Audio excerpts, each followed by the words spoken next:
I, 29M, and my wife, 30F, have 2 kids, 5M, 3M.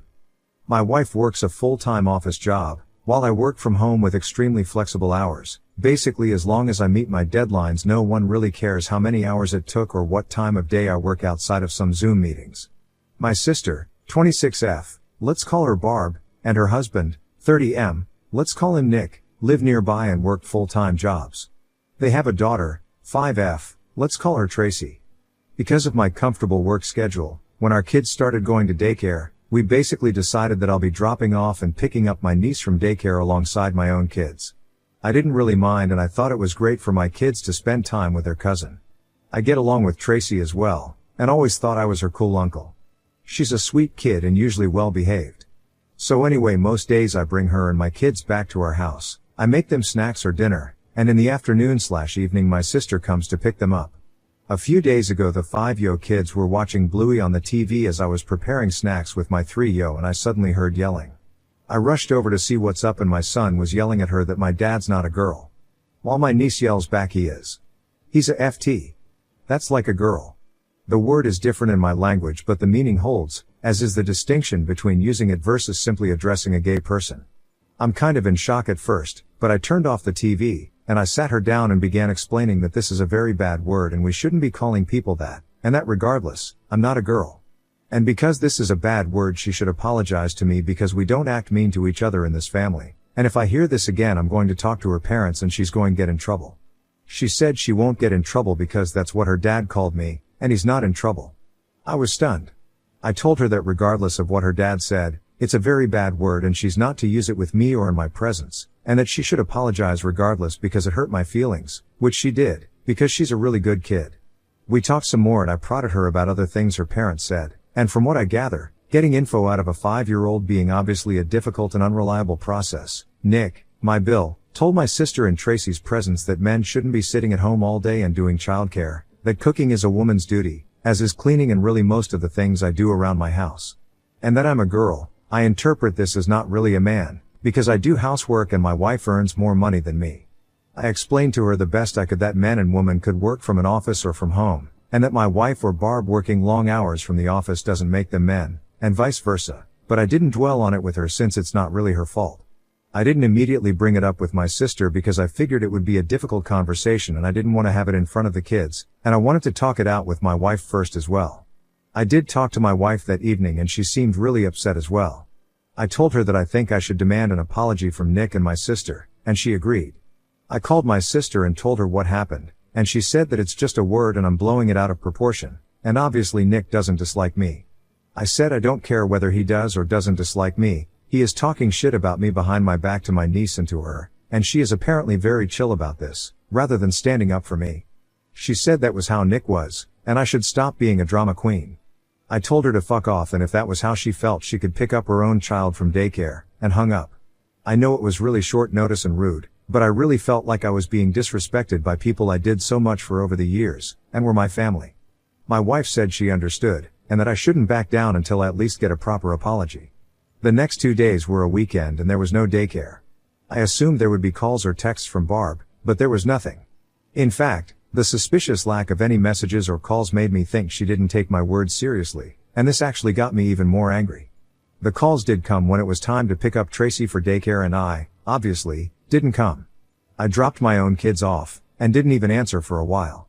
I know it was petty, but I was stewing for 2 days and figured letting Barb stew for a few hours seemed really appropriate and felt really good. Around noon when she called again I did pick up. I was going to smugly tell her that I was ready for my apology, and we would put it behind us, but I didn't get to. Instead, she went off on me, about how I was irresponsible and I flaked, and she was so late for work because of me, to which I just said I told you I wasn't going to pick her up. You had 2 days to make arrangements. And she kept yelling at me, so I hung up again. She kept calling and sending me texts about picking Tracy up from daycare, to which I said I will not be, then stopped replying. When I came to pick my kids up, Tracy was expecting me to take her as well, and I didn't, which was very rough on me and her both. Like, I know it's not her fault and she's 5, and she suddenly doesn't get to go over to our place and play and have snacks, but at the same time, I didn't want to just let this thing go. I felt like I deserved an apology, and still do, so I explained that me and her mom were fighting, but I'll pick her up again when we work it out. She obviously didn't take it well, because she's 5, but I apologized, took my kids and left. Well, a bit later I got a call from my mom. Barb roped her into picking up Tracy, but my mom is disabled, so she was having a really hard time with Tracy, and asked me why I was being mean to Barb. I told her everything, expecting her to take my side, but instead she also pulled a "you know how Nick is," to which I replied that the more I realize how Nick is the less I like it, and if he thinks all this shit in general and about me specifically, I sure as fuck ain't going to be doing free labor for him. She said I was blowing this all out of proportion, and I told her I wasn't the one doing it, because all I asked for was a fucking apology, and everyone else seemed to prefer all of this shit to just giving it to me, to which she said I should just be the bigger man and not let it get to me, to which I said I was done and to have fun with Tracy. That evening I got a call from Nick himself, which I was hesitant about, but chose to answer on the off chance that I was actually about to get that apology. Nope. Apparently my behavior is causing Barb great distress and we're family, and how can I do this to my own sister? I told him that since we're family, how can he talk shit about me to his kid, which I take care of daily, and he said he was only joking, and it was all in good fun. I told him it was neither good nor fun for me, and I want my apology. He blew up on me, telling me I was a FT and couldn't take a joke, and called me a hysterical little girl. I told him to fuck off and that I was done with him and hung up. This led to a bunch of calls from Barb and my mom, which I didn't answer. Barb texted me that it wasn't fair for Tracy to pay the price for me being petty, and I told her that it wasn't fair for Tracy to pay the price of her parents being ungrateful pieces of shit, to which she just yelled at me a bunch about how she was going to lose her job and I was being cruel to her and to mom. I told her I was done, and unless her next message was an apology I will be blocking her number, and it wasn't, so now I blocked her. Past few days my mom's been picking up Tracy and it's been really rough seeing her in daycare and explaining that grandma's going to pick her up, which she hates, and tells me she isn't having fun with grandma and wants to come over to our place, and it's breaking my heart, but at the same time, I never got a single apology from anyone but the 5-yo, and I feel like letting this go would just be telling my family that it's okay to ignore my boundaries. But at the same time I do love my niece and I don't want to traumatize her or have her resent me. She is a good kid and none of it is her fault. So, Ada? And what do I do? Edit. Holy shit you guys. Post barely been up 4 hours and I am already so grateful for all your support and advice. The angle of Nick actually wanting Barb to quit her job is not one I considered, but now I think it might actually have merit, and it makes me very worried for her. At the same time I can't really do much until she at least acknowledges that that's just how Nick is, so stop overreacting isn't going to fly with me. I also assume it's only a matter of time until my mom is no longer an option. She's already having a hard time, so I hope I get a chance to talk to her about it, ideally because she sees my point of view, but I'll settle for because she's desperate. I don't know what sort of childcare they'll be able to afford. They took out a large mortgage on a house they can barely afford. I will also make certain to stress upon Tracy that I love her and none of this is her fault. Thank you all. Update, November 13th, 2024. Alright, so I posted this yesterday, and was genuinely overwhelmed by the comments, advice and support. I'd like to thank everyone for it, and feel this warrants an update. Just to clarify a few things, my dad died from a heart attack 2 years ago, which came as no surprise because he smoked a lot and lived a pretty unhealthy life, so we weren't really surprised. It wasn't his first either. He was a great grandpa and a great dad before that and right up to the end. But his death left my mom alone and she doesn't work. My mom has MS, which is basically mostly steady, but slowly gets worse over time and flares up occasionally, and is made worse by stress, which my mom goes through now. A flare-up often means the level she gets back to isn't quite what it was before, so we mostly try to keep her stress-free. My dad had life insurance so her house is paid for and she had a little money, but there's also a caretaker coming over 3 times a week to clean, cook, do shopping etc., which she can't afford, so me and my wife pay for. As I mentioned in a comment on the original post, me and my wife are doing probably better off financially than Barb and Bill. They have a fancy house and fancy cars, but they have a mortgage and loans. So, the great response I got made me think about this shit again, and I thought how I could stand my ground without giving up on Tracy altogether, and figured there was no perfect solution, and I had to settle on something. I took the day off work because I just needed to process and deal with this shit. One comment on the original post really got to me, about how someone would feel in Tracy's place, and I just can't do it to her now. I know this isn't the update some of you have wanted, but I just can't. I love her like she was one of my own, and my kids do as well, and it's not her fault. I unblocked my sister because obviously if I'm going to be interacting with her child, she needs to be able to reach me. I talked to my mom during the day and she was, again, distraught about having to pick Tracy up, which is pretty hard on her. I told her I was willing to do it, but I'm coming over and she's going to have to hear me out," to which she agreed. I talked to her for a long time, avoiding snark and lashing out this time, and just explaining that basically how serious Nick was or how he is doesn't matter. I used that rocking the boat analogy someone linked to in comments, and further stressed my point by saying that it shouldn't matter if I was justified or not in getting upset. I am her child, and if something upset me it at least warrants giving me the benefit of the doubt before siding against me, and eventually it seemed to come through. She apologized and we hugged it out, and I think she got it. She's not a very confrontational person and generally really tries to keep the peace, and this time she went about it wrong. I'm not saying I'm not mad, but she's my mom and she apologized. I explained to her that she shouldn't be covering for me because that means I have no leg to stand on when confronting Nick and Barb, and she was receptive to it. I texted my sister that we needed to talk and I'll drop Tracy off at their place tonight, to which I got a stoic thumbs up. I picked Tracy up from daycare today and she was overjoyed. She was actually a little possessive of me, staying by my side all afternoon instead of running off to play, which was cute but also made me feel like shit a little, because that's impact me not picking her up. I explained to the best of my ability that she's not in trouble and I'm not angry with her, but I am angry with her parents and we need to work that out, but I'll do my best to not stop picking her up anymore, which she was really happy about. I dropped her off in the evening and once she was in bed I sat down to talk with Barb and Nick. I told them flat out that mom wasn't going to be covering for them anymore, and if they didn't let me finish what I had to say, I would get up and leave, and they can find new arrangements for Tracy. Didn't mean it, but they don't need to know that. They weren't happy but they were willing to listen. So that's progress, or at least the threat working. I explained that this was the situation now. I don't need them to mean their apology, but I sure as fuck was going to need one. This was principle now.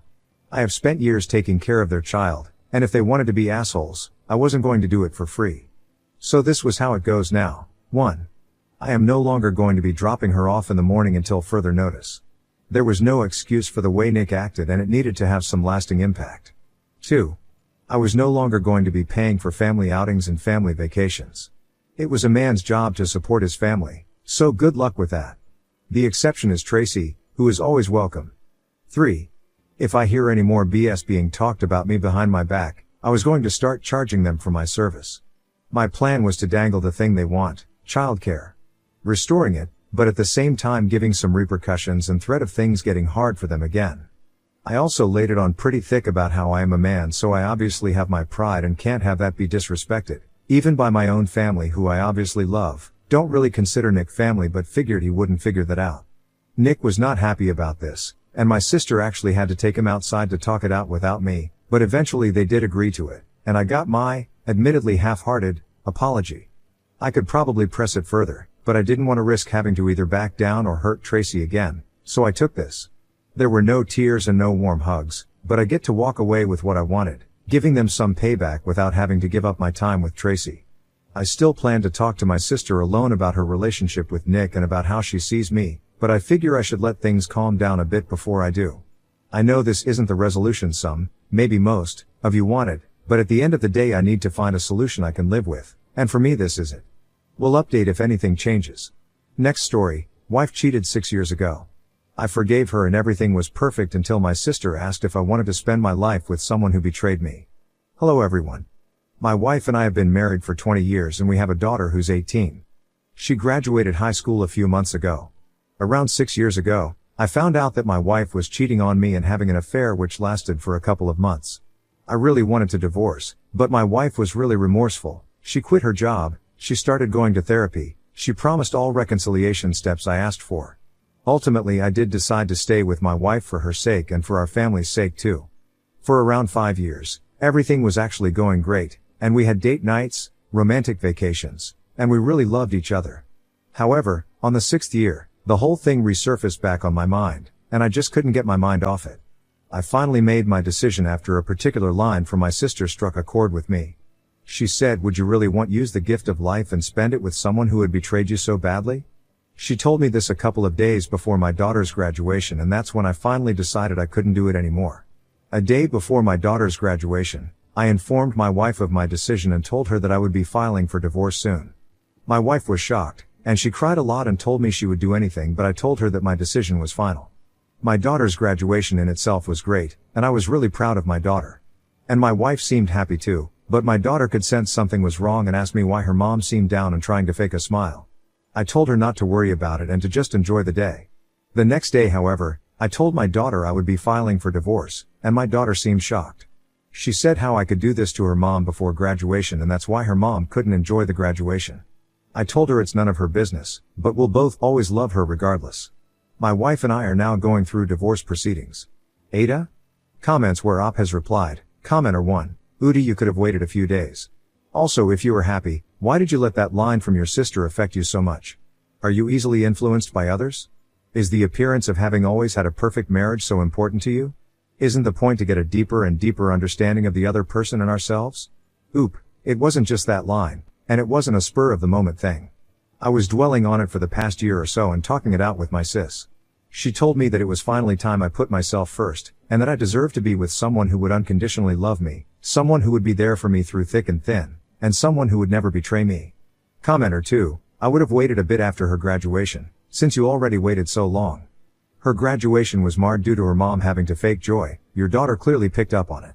Now, she finds out the day after, further marring her memory of that day. You're not the asshole for deciding on a divorce, but your timing was a bit assholish. Oop, I just wanted to be honest and transparent with my wife once I made the decision. I was also able to enjoy my daughter's graduation, and a huge weight had been lifted off my shoulders. My daughter's graduation day was the proudest day of my life. Commenter 3. Are you having a midlife crisis? You forgave her. You waited 6 years? Did a young chick make it so these memories resurfaced? And then you made the graduation about the divorce. Your daughter will forever remember that. Yes, Uda oop, my daughter did have a really good time, and the graduation party was great too. We took lots of pictures, and I'm sure she will remember the day fondly. The next day, however, I told my daughter about the divorce because she kept asking me about why her mom seemed so down. I did not really want to break the news to her so soon after graduation, but I really had no choice because she wanted to know the truth. My daughter of course was really sad about hearing it, and she even broke down in tears, but divorce is just a part of life, and both me and her mom still love her. She is at college now, and I'm sure she'll get over it soon. And I don't really have a midlife crisis or some other woman. I'm not even looking to date, at least for the next few years. My focus is on myself, and my family of origin. Commenter 4. Get it's tough, but the timing was terrible. Your daughter deserves joyful memories, not family chaos on her graduation day. She'll remember this forever. And NSBP, update, October 26, 2024. My daughter called me last night and told me she came across the post I had posted, and after reading my comments, she asked how I could be so cruel to her mom. She then told me she was going to temporarily go low contact with me. I did tell her I know she's going through a lot and I'll always be there for her, but I'll respect her decision to go low contact. So that's not really the best news, but life does move on.